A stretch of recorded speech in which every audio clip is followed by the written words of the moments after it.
Who are the good guys and who are the bad guys? Any serious study of history tells us that such questions don't offer simple solutions. History doesn't easily lend itself to a Manichean worldview that separates good and evil like ones and zeros in a logic circuit. History is not divorced from morality either. But what is certain is that history belongs to everyone. It's not there for you to like or dislike. It's there for you to learn from it. Every man has to interpret history for himself. Therefore, we have to measure history through reasoned arguments, not through sophistry and logical fallacies. We don't have a document that confirms that FDR knew that the Japanese would attack us on December 7th, 1941 anymore. And we have a time machine to be an eyewitness to history. We do have enough evidence to say that he probably knew, or that he should have known. Either way, it was his responsibility to defend those islands, and he did not.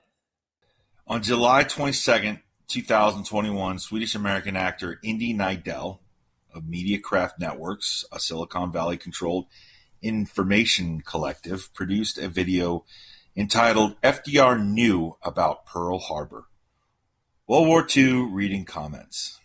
In this video, Neidell cites a viewer, Motoko Cheng, who writes that FDR knew that Japan was coming to Pearl Harbor and welcomed them.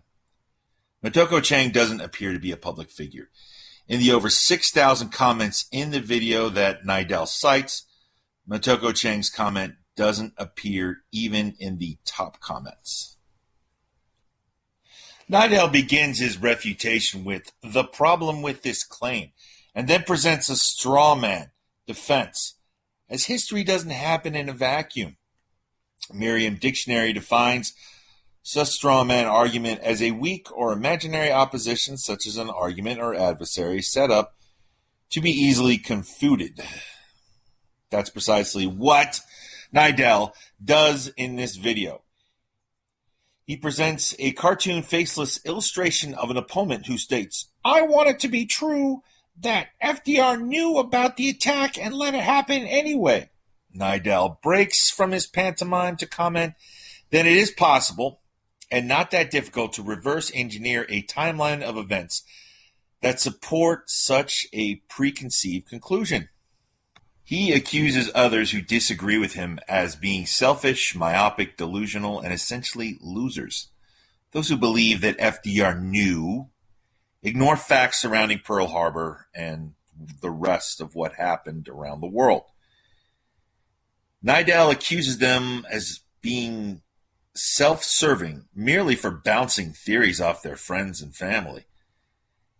They want to appear brainy or intellectual, but they are insincere in the quest for truth. Now, Neidell concedes that such heterodox hypotheses appear plausible. Then he accuses his imaginary enemies of controlling the narrative. He mocks evidence for code breaking, carrier positions, or all the narratives used to construct conspiracy theories. For those who violate the World War II orthodoxy are basement-dwelling losers. Finally, Neidell gets to the point of his argument by doing what he previously accused his straw man of doing. Neidell wants it to be true that FDR did not know about the attack and therefore could not let it happen anyway. He rests on his version of the collective events of Pearl Harbor and the events of the whole world to arrive to the inescapable conclusion that it is not possible that Roosevelt knew of the attack and let it happen anyway, by dismissing but not debunking his cartoon straw man with "it doesn't matter."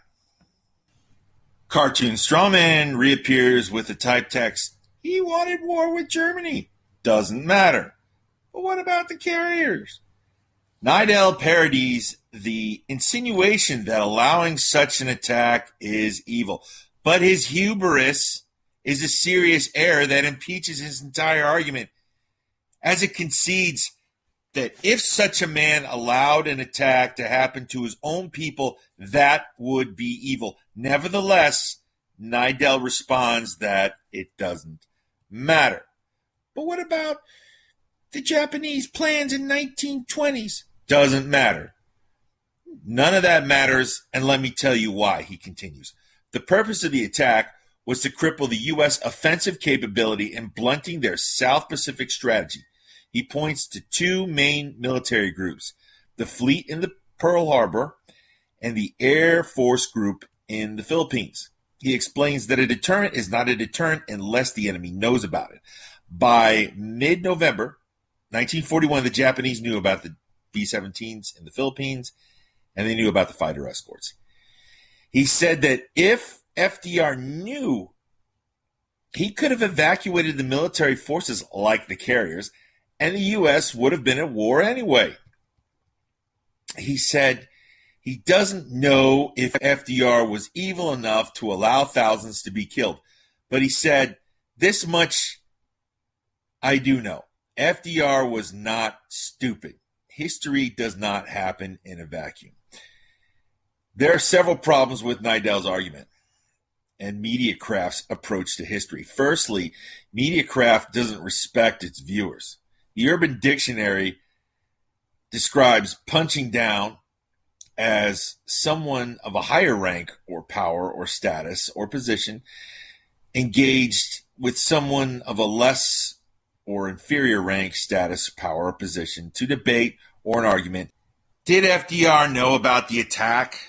Operation Z, Tora, an attack from the sea, from the north, by hundreds of carrier-based aircraft that was in the making for over a year and would commence on exactly 8 o'clock on Sunday morning, December 7th, 1941.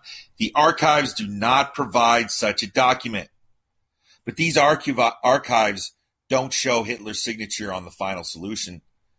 Mao Zedong, Pol Pot, Stalin didn't personally sign the death certificates either. It doesn't matter. Allowing an attack that results in catastrophic loss of life is evil. Allowing an attack that results in one loss of life is evil.